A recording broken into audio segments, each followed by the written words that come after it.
என் பேரு நிலா. இவங்க என் வீட்டுக்காரரு. மார்க்கெட்டிங் மேனேஜரா இருக்காரு. மொதல்லாம் பார்த்தீங்கன்னா, எங்க வீட்ல அவ்ளோ சந்தோஷமா இருக்கும். இந்த மாரி ரொம்ப ஹேப்பியா லீட் பண்ணிட்டுருந்தோம். அப்பதான் அந்த ஃபோன் கால் வந்தது. அதாவது எங்க ஹஸ்பண்ட்க்கு வந்து ஆக்சிடென்ட் ஆயிடுச்சுன்னு சொல்ட்டு.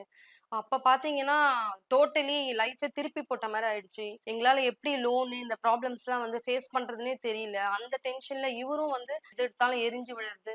ஸோ டோட்டலி ஃபேமிலியே வந்து அப்படியே திருப்பி போட்ட மாரி இருந்தது. அப்பதான் எனக்கு ரொம்ப என்ன பண்றதுன்னே தெரியல. ஆனா எனக்கு ஏதோ புரிஞ்சுது. அக்கம் பக்கத்துல இருக்கவங்கலாம் சும்மா நீங்க சந்தோஷமா இருக்கீங்க, ஹேப்பியா இருக்கீங்க இப்படியே சொல்லி, சொல்லி அது ஒரு கண் திருஷ்டியாவே ஆயிருக்குமோ! இப்ப அந்த பழைய சந்தோஷமே நம்ம வீட்ல பார்க்க முடியலையே! என்னதான் பண்றது? அப்படின்னு சொல்லி திகைச்சு போய் அப்படியே உட்கார்ந்துகிட்டு இருந்தேன். அப்பதான் டிவில இந்த குருஜி வந்து அந்த கஜமுக திருஷ்டி கவசத்த பத்தி சொல்லிக்கிட்டு இருந்தாரு. எல்லாமே ஒத்துப்போச்சு அவர் சொன்ன விஷயங்கள்லாம். அப்பதான் ஏன் நம்மளும் இந்த கஜமுக திருஷ்டி கவசத்த வாங்கக்கூடாது அப்படின்னு சொல்லி தோணுச்சு எனக்கு. குருஜி கிட்ட கஜமுக திருஷ்டி கவசத்த வாங்கினேன். அதுல இந்த யானை கண் பொதிர்ச்ச $2 வந்து எனக்கும் எங்க வீட்டுக்காருக்கும் குடுத்திருந்தாங்க. அத நாங்க இப்ப அணிஞ்சுக்கிட்டோம். அதுக்கப்புறம் எங்களோட லைஃப்பும் நல்லா மாறுச்சு. அது மட்டும் இல்ல, அந்த கவசத்துல 5 பரிகார மூட்டை இருந்தது. அத வந்து 4 வெள்ளிக்கிழமை, 1 அமாவாசை எங்க ஃபேமிலில இருக்க எல்லாரோட தலையும் சுத்தி எங்க வீட்டு வாசல்ல குருஜி வந்து எரிக்க சொன்னாங்க. அதே மாதிரி நாங்களும் ஃபாலோ பண்ணோம். அது கூடவே இந்த செல்வ பொக்கிஷம்னு ஒரு மூட்டை குடுத்திருந்தாங்க. அத எங்க வீட்டு நிலவாசல்ல மாட்ட சொல்லியிருந்தாங்க. அவர் சொன்ன மாரியே நாங்க மாட்ட ஆரம்பிச்சோம். மாட்டுன நாள்ல இருந்தே நெறைய மாற்றங்கள் வந்தது. இந்த பரிகாரங்கள் செய்ய ஆரம்பிச்சதுலேருந்தே எங்க வீட்ல நல்ல மாற்றங்கள். எங்க வீட்டுக்காரும் பழையபடி வேலைக்கு போயிட்டாரு. இப்ப நல்ல இன்கிரிமென்ட்டும் கிடைச்சிருச்சு. பதவி உயர்வும் வந்துருச்சு.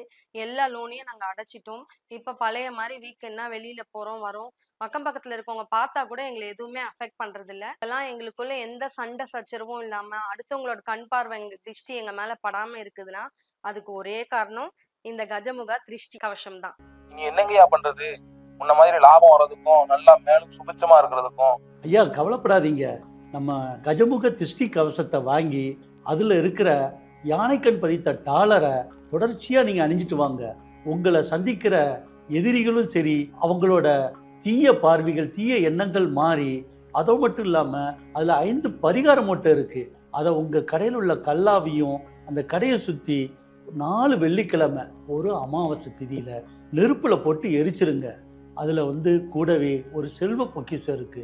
அது உங்க கடையில் உள்ள முகப்புல நிலையில மாட்டி வைங்க. ஐயா நான் சொன்ன மாதிரி நீங்க பண்ணீங்கன்னா இழந்த செல்வத்தை மீட்டு புதிய வாடிக்கையாளர்களும் சரி, பழைய வாடிக்கையாளர்களும் உங்களை தேடி வருவாங்க.